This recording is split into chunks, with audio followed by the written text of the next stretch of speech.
ਮਸੀਹ ਯਿਸੂ ਦੇ ਵਿੱਚ ਤੁਹਾਡੀ ਸਲਾਮਤੀ ਹੋਵੇ ਤੇ ਅਸੀਂ ਤੁਹਾਨੂੰ ਯਿਸੂ ਦੀ ਜ਼ਿੰਦਗੀ ਇਤਵਾਰ ਦਾ ਬਾਈਬਲ ਸਟੱਡੀ ਪ੍ਰੋਗਰਾਮ ਪੰਜਾਬੀ ਬਜ਼ਰੀਆ JCDC ਪ੍ਰੋਡਕਸ਼ਨ ਵਿੱਚ ਖੁਸ਼ ਆਮਦੀਦ ਕਹਿੰਦੇ ਹਾਂ।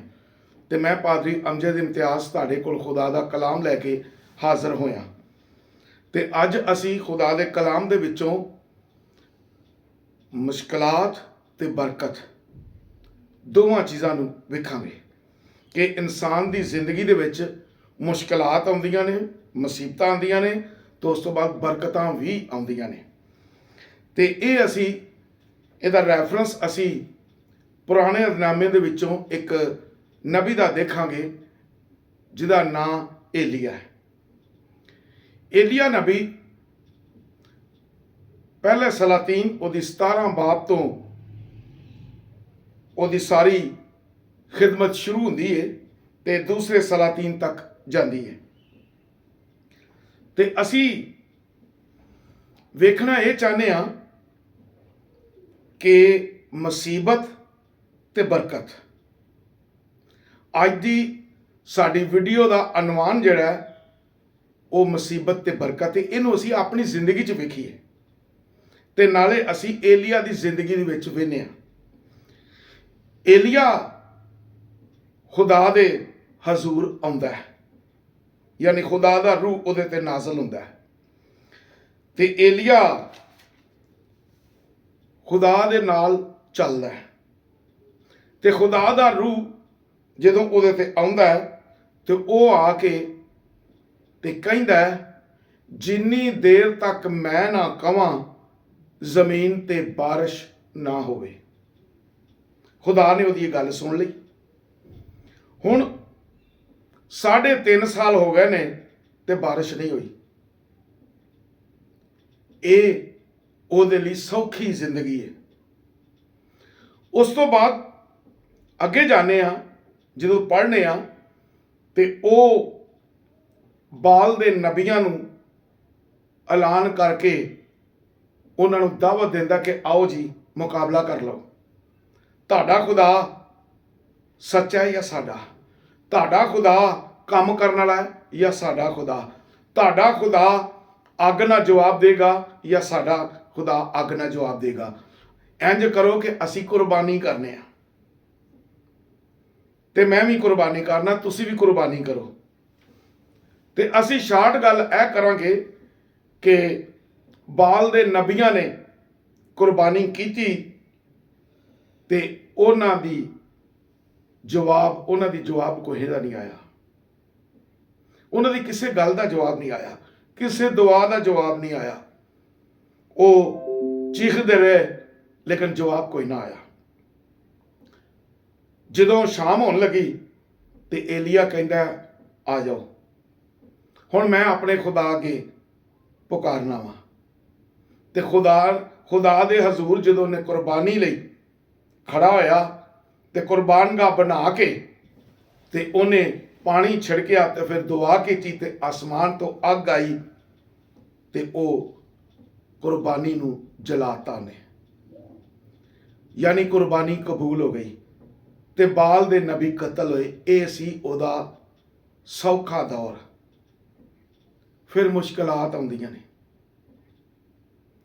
ਮੁਸ਼ਕਲਾਤ ਆਉਂਦੀਆਂ ਨੇ ਕਿ ਉਹੀ ਬਾਦਸ਼ਾਹ ਅਖੀਅਬ ਤੇ ਉਹਦੀ ਬੀਵੀ ਐਜ਼ਬਲ ਉਹਦੇ ਜਾਨ ਦੇ ਦੁਸ਼ਮਣ ਹੁੰਦੇ ਨੇ ਤੇ ਖੁਦਾ ਉਹਨੂੰ ਬਚਾਉਂਦਾ ਹੈ ਤੇ ਹੋਰ ਨਬੀਆਂ ਨੂੰ ਵੀ ਖੁਦਾ ਨੇ ਬਚਾ ਕੇ ਰੱਖਿਆ ਹੁੰਦਾ ਹੈ। ਉਹਦੇ ਤੇ ਮੁਸੀਬਤ ਇੰਝ ਦੀ ਆਉਂਦੀ ਏ, ਮੁਸ਼ਕਲਾਤ ਇੰਨੀਆਂ ਹੁੰਦੀਆਂ ਨੇ ਕਿ ਇੱਕ ਵਕਤ ਆਉਂਦਾ ਤੇ ਆਪਣੇ ਲਈ ਕਵਰ ਆਪੇ ਕੱਢ ਲੈਂਦਾ ਤੇ ਕਹਿੰਦਾ ਖੁਦਾਵੰਦਾ ਮੈਂ ਆਪਣੇ ਬਾਪ ਦਾਦਾ ਨਾਲੋਂ ਵੱਡਾ ਨਹੀਂ, ਤੇ ਆਪੇ ਹੀ ਕਵਰ 'ਚ ਲੈਟ ਜਾਂਦਾ ਤੇ ਕਹਿੰਦਾ ਮੇਰੀ ਜਾਨ ਕੱਢ ਲੈ। ਲੇਕਿਨ ਖੁਦਾ ਕਹਿੰਦਾ ਨਹੀਂ, ਹਾਲੇ ਤੂੰ ਬੜਾ ਕੰਮ ਕਰਨਾ। ਖੁਦਾ ਉਹਨੂੰ ਉਠਾਉਂਦਾ ਤੇ ਅੱਗੇ ਭੇਜਦਾ ਹੈ। ਇਹ ਹੀ ਨਹੀਂ,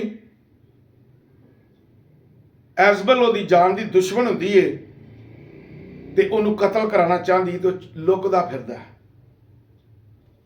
ਯਾਨੀ ਜਿਹੜਾ ਚੈਲੰਜ ਕਰਦਾ ਸੀ, ਜਿਹੜਾ ਕਹਿੰਦਾ ਸੀ ਕਿ ਆ ਜਾਓ ਮੁਕਾਬਲਾ ਕਰ ਲਓ, ਉਹ ਹੁਣ ਆਪ ਛੁਪਦਾ ਫਿਰਦਾ। ਯਾਨੀ ਮੁਸ਼ਕਲਾਤ। ਛੁਪਦਾ ਕਾਹਦੇ ਤੋਂ? ਕਿ ਕੱਲਾ ਹੀ ਕਹਿੰਦਾ ਮੈਂ ਹੈ ਵਾਂ ਹੋਰ ਕੋਈ ਨਹੀਂ ਹੈਗਾ ਤੇ ਛੁਪਦਾ ਹੈ ਤੇ ਖੁਦਾ ਦੀ ਹਜ਼ੂਰੀ ਚ ਆ ਕੇ ਆਂਦਾ, ਖੁਦਾਵੰਦਾ ਵੇਖ ਲੈ ਮੈਂ ਕੱਲਾ ਹੀ ਹਾਂ ਜਿਹੜਾ ਬਚਿਆ ਵਾਂ, ਨਹੀਂ ਤੇ ਸਾਰੇ ਨਬੀਆਂ ਨੂੰ ਕਤਲ ਕਰਾ ਦਿੱਤਾ ਐਜ਼ਬਲ ਨੇ, ਬਾਦਸ਼ਾਹ ਦੀ ਬੀਵੀ ਨੇ, ਤੇ ਮੈਂ ਕੱਲਾ ਹੀ ਬਚਿਆ ਵਾਂ। ਲੇਕਿਨ ਖੁਦਾ ਪਤਾ ਕੀ ਆਂਦਾ ਹੈ, ਖੁਦਾ ਥੋੜਾ ਜਿਹਾ ਮੁਸਕਰਾਂਦਾ ਹੈ ਤੇ ਕਹਿੰਦਾ ਏਲੀਆ ਨਹੀਂ, ਤੇਰੇ ਤੋਂ ਇਲਾਵਾ ਵੀ ਮੈਂ ਬੜੇ ਲੋਕ ਰੱਖੇ ਨੇ ਹਾਲੀ, ਜਿਹੜੇ ਮੇਰੀ ਤਾਰੀਫ ਕਰਨ ਵਾਲੇ ਨੇ ਤੇ ਜਿਨ੍ਹਾਂ ਨੂੰ ਮੈਂ ਸੰਭਾਲ ਕੇ ਤੇ ਬਚਾ ਕੇ ਰੱਖਿਆ ਹੋਇਆ ਹੈ। ਮੈਂ ਅੱਜ ਦੱਸਣਾ ਇਹ ਚਾਹਨਾ ਕਿ ਸਾਡੇ ਤੇ ਮੁਸ਼ਕਲਾਤ ਵੀ ਆਉਣ ਤੇ ਖੁਦਾ ਸਾਨੂੰ ਸੰਭਾਲਦਾ ਵੀ ਏ ਤੇ ਬਚਾਉਂਦਾ ਵੀ ਏ। ਤੇ ਅਸੀਂ ਚੰਗੇ ਦੌਰ ਦੇ ਵਿੱਚ, ਜਦੋਂ ਅੱਛਾ ਦੌਰ ਹੁੰਦਾ ਹੈ, ਜਦੋਂ ਸੌਖਾ ਦੌਰ ਹੁੰਦਾ ਹੈ, ਜਦੋਂ ਮੁਸ਼ਕਲਾਂ ਨਹੀਂ ਹੁੰਦੀਆਂ, ਤੇ ਉਦੋਂ ਅਸੀਂ ਵੇਖਦੇ ਹਾਂ ਕਿ ਖੁਦਾ ਦੀ ਤਮਜੀਦ ਕਰਨ ਨੂੰ ਸਾਡੇ ਕੋਲ ਵਕਤ ਨਹੀਂ ਹੁੰਦਾ। ਖੁਸ਼ ਹੁੰਦੇ ਹਾਂ ਤੇ ਅਸੀਂ ਦੂਜੇ ਕੰਮਾਂ 'ਚ ਰਹਿੰਦੇ ਹਾਂ ਤੇ ਖੁਦਾ ਦੀ ਸ਼ੁਕਰਗੁਜ਼ਾਰੀ ਕਰਨ ਲਈ ਸਾਡੇ ਕੋਲ ਵਕਤ ਨਹੀਂ ਹੁੰਦਾ। ਤੇ ਜਦੋਂ ਮੁਸ਼ਕਲਾਤ ਦਾ ਦੌਰ ਹੁੰਦਾ ਹੈ, ਜਦੋਂ ਮੁਸ਼ਕਲਾਤ ਹੁੰਦੀਆਂ ਨੇ, ਜਦੋਂ ਮੁਸ਼ਕਲਾਤ ਦਾ ਵੇਲਾ ਹੁੰਦਾ ਹੈ, ਮੁਸੀਬਤਾਂ ਦਾ ਵੇਲਾ ਹੁੰਦਾ ਹੈ, ਤੇ ਉਦੋਂ ਸੁਬਾਹ ਸ਼ਾਮ ਅਸੀਂ ਖੁਦਾ ਦੀ ਹਜ਼ੂਰੀ ਝੁਕਨੇ ਆ ਤੇ ਖੁਦਾਵੰਦ ਨੂੰ ਕਹਿੰਦੇ ਆ ਕਿ ਇਸ ਮੁਸੀਬਤ ਚੋਂ ਕੱਢ। ਤੇ ਅਸੀਂ ਇਹ ਹੀ ਗੱਲ ਕਹਿੰਦੇ ਆ, ਅੱਗੇ ਹੋਰ ਨਹੀਂ ਕਹਿੰਦੇ। ਸਾਨੂੰ ਇਹ ਮੁਸੀਬਤਾਂ ਸਾਡੇ ਤੋਂ ਦੂਰ ਹੋ ਜਾਣ, ਇਹ ਦੁਆ ਕਰਨੇ ਆ, ਖੁਦਾਵੰਦ ਸਾਨੂੰ ਕੱਢ। ਅਸੀਂ ਆਪਣੇ ਪਾਦਰੀ ਨਾਲ ਵੀ ਨਾਰਾਜ਼ ਹੁੰਦੇ ਆ ਕਿ ਪਾਦਰੀ ਸਾਹਿਬ ਸਾਡੇ ਤੇ ਮੁਸ਼ਕਲ ਵਕਤ ਸੀ, ਤੁਸੀਂ ਆਏ ਨਹੀਂ, ਸਾਨੂੰ ਮੁਸੀਬਤ ਚੋਂ ਨਹੀਂ ਕੱਢਿਆ। ਯਾਦ ਰੱਖੋ ਖੁਦਾ ਤੋਂ ਇਲਾਵਾ ਕੋਈ ਮੁਸੀਬਤ ਚੋਂ ਨਹੀਂ ਕੱਢਦਾ, ਪਾਦਰੀ ਵੀ ਨਹੀਂ ਕੱਢ ਸਕਦਾ, ਕਿਉਂਕਿ ਖੁਦਾ ਨੇ ਇੱਕ ਮਕਸਦ ਰੱਖਿਆ ਤੇ ਮਨਸੂਬਾ ਰੱਖਿਆ। ਜਿੰਨਾ ਵਕਤ ਖੁਦਾ ਨੇ ਠਹਿਰਾਇਆ ਹੁੰਦਾ ਹੈ ਉਨਾ ਹੀ ਹੁੰਦਾ ਹੈ। ਲੇਕਿਨ ਮੁਸ਼ਕਲਾਤ ਤੋਂ ਬਾਅਦ ਬਰਕਤ ਵੀ ਆਉਂਦੀ ਹੈ, ਤੇ ਜੇ ਬਰਕਤਾਂ ਪਹਿਲੇ ਹੋਣ ਤੇ ਫਿਰ ਮੁਸ਼ਕਲਾਤ ਵੀ ਆਉਂਦੀਆਂ ਨੇ।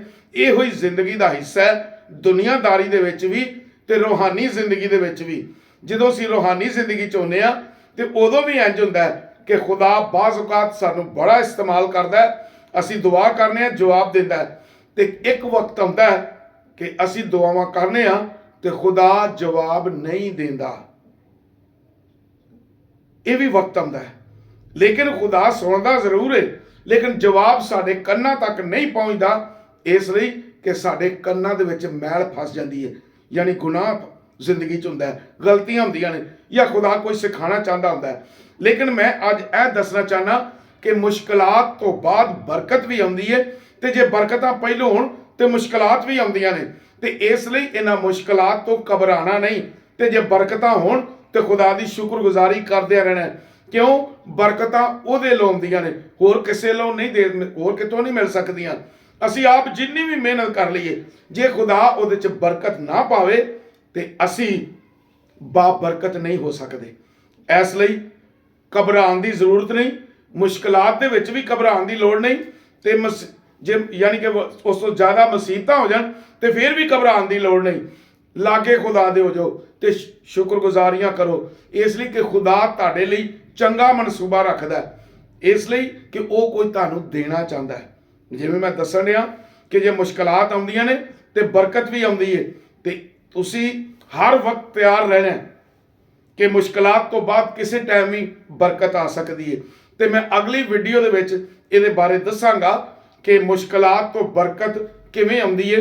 ਅਸੀਂ ਰੈਫਰੈਂਸ ਦੇ ਨਾਲ ਚੈੱਕ ਕਰਾਂਗੇ ਤੇ ਨਾਲੇ ਵੇਖਾਂਗੇ ਤੇ ਨਾਲੇ ਸਿੱਖਾਂਗੇ। ਤੇ ਮੈਂ ਉਮੀਦ ਕਰਨਾ ਕਿ ਤੁਸੀਂ ਇਸ ਗੱਲ ਨੂੰ ਸਮਝ ਗਏ ਹੋ ਕਿ ਜੇ ਚੰਗਾ ਵਕਤ ਹੋਵੇ ਤੇ ਖੁਦਾ ਦੀ ਸ਼ੁਕਰਗੁਜ਼ਾਰੀ ਕਰਦੇ ਰਹਿਣਾ ਚਾਹੀਦਾ ਹੈ, ਤੇ ਜੇ ਮੁਸ਼ਕਲ ਵਕਤ ਹੋਵੇ ਤੇ ਫਿਰ ਵੀ ਖੁਦਾ ਦੀ ਸ਼ੁਕਰਗੁਜ਼ਾਰੀ ਕਰੋ। ਤੇ ਇਹ ਨਾ ਕਹੋ ਕਿ ਸਾਨੂੰ ਖੁਦਾਵੰਦ ਦਾ ਮੁਸੀਬਤਾਂ ਚੋਂ ਕੱਢ, ਜਾਂ ਆਪਣੇ ਪਾਦਰੀ ਨਾਲ ਨਾ ਲੜੋ ਕਿ ਤੁਸੀਂ ਸਾਡੇ ਲਈ ਆਓ ਤੇ ਦੁਆ ਕਰੋ ਖੁਦਾ ਸਾਨੂੰ ਮੁਸੀਬਤ ਚੋਂ ਕੱਢੇ।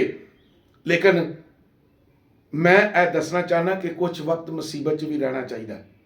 ਸਾਡੇ ਲਈ ਇਹ ਬੜਾ ਜ਼ਰੂਰੀ ਹੈ ਕਿ ਅਸੀਂ ਕੁਝ ਵਕਤ ਮੁਸੀਬਤ 'ਚ ਵੀ ਗੁਜ਼ਾਰੀਏ। ਕਿਉਂ? ਜਿੰਨੀ ਮੁਸੀਬਤ ਹੋਏਗੀ ਤੇ ਅੱਗੇ ਬਰਕਤ ਵੀ ਆਏਗੀ। ਤੇ ਮੈਂ ਉਮੀਦ ਰੱਖਣਾ ਕਿ ਤੁਸੀਂ ਇਸ ਕਲਾਮ ਨੂੰ ਸਹੀ ਸਮਝਿਆ ਤੇ ਇਹਦੇ ਤੇ ਅਮਲ ਕਰੋਗੇ ਤੇ ਮੁਸ਼ਕਲਾਤ ਤੇ ਖੁਦਾ ਦੀ ਜ਼ਰੂਰੀ ਚੁੱਕੋਗੇ ਤੇ ਸ਼ੁਕਰਗੁਜ਼ਾਰੀ ਕਰੋਗੇ, ਤੇ ਚੰਗੇ ਵਕਤ ਦੇ ਵਿੱਚ ਵੀ ਖੁਦਾ ਦੀ ਸ਼ੁਕਰਗੁਜ਼ਾਰੀ ਕਰੋਗੇ। ਇਸ ਲਈ ਪਾਲੂਸ ਕਹਿੰਦਾ है हर वक्त खुदा की शुक्रगुजारी करते रहो, हर बात में खुदा की शुक्रगुजारी करो। ਕਿਉਂ? ਖੁਦਾ ਦੀ ਇਹੋ ਹੀ ਮਰਜ਼ੀ ਹੈ। ਤੇ ਖੁਦਾ ਤੁਹਾਨੂੰ ਇਸ ਕਲਾਮ ਤੇ ਅਮਲ ਕਰਨ ਦੀ ਤੌਫੀਕ ਦੇਵੇ। ਆਮੀਨ।